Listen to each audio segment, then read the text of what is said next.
Армысыздар, тыңдарман.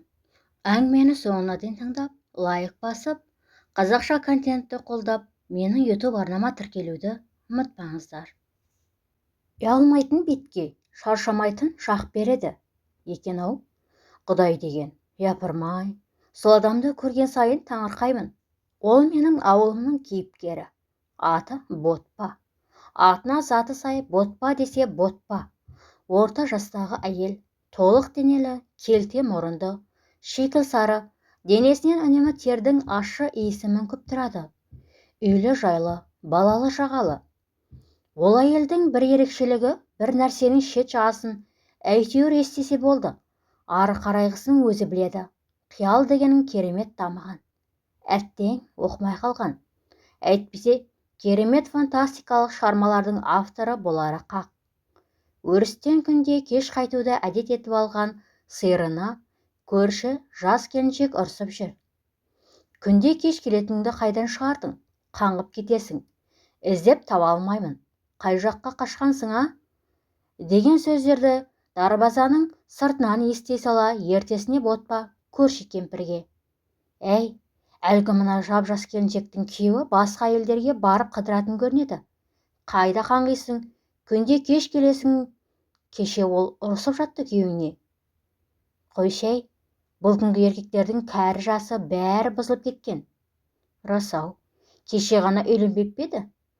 Қазіргі жастар туралы, ерлер жайлы, тағы басқа көптеген нәрсенің басын шалған Ботпаның аузы тынар емес.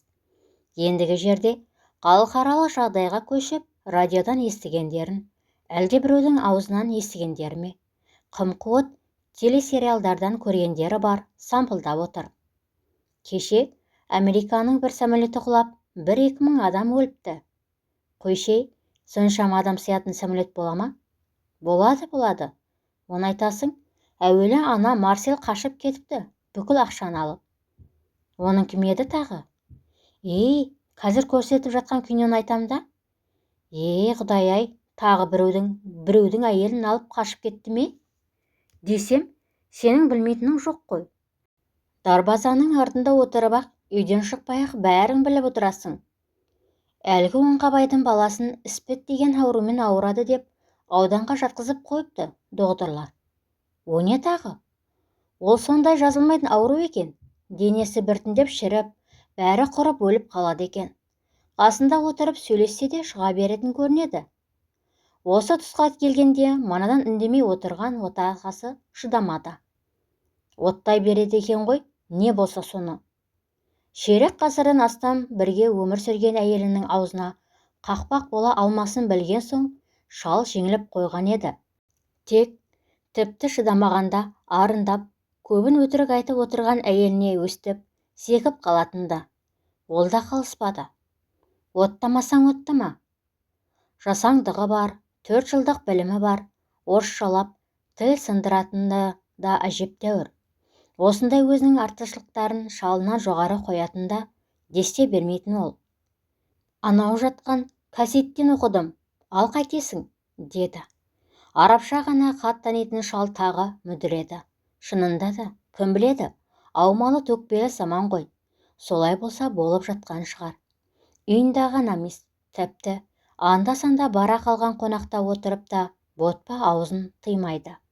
Елдің бәрі оны ұйып тыңдап отырғандай көріне ме екен? Әлде өзін ерекше білгіш санай ма екен?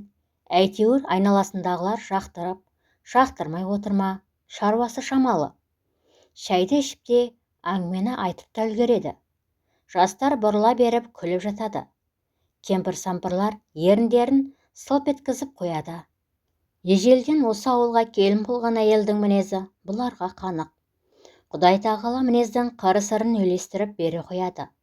Өзінің салақтығы, олақтығы былай тұрсын, еренсіз де еді. Жалқаулығы бір төбе болатын.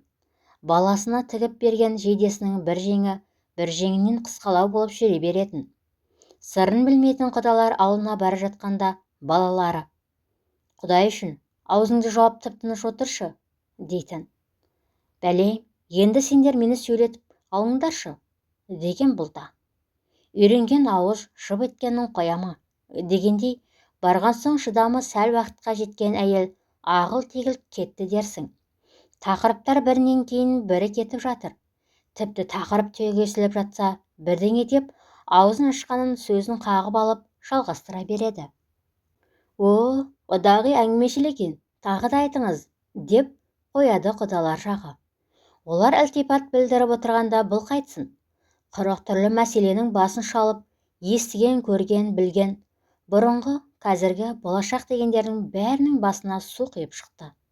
Шалы құрғыр тағы шыдамады.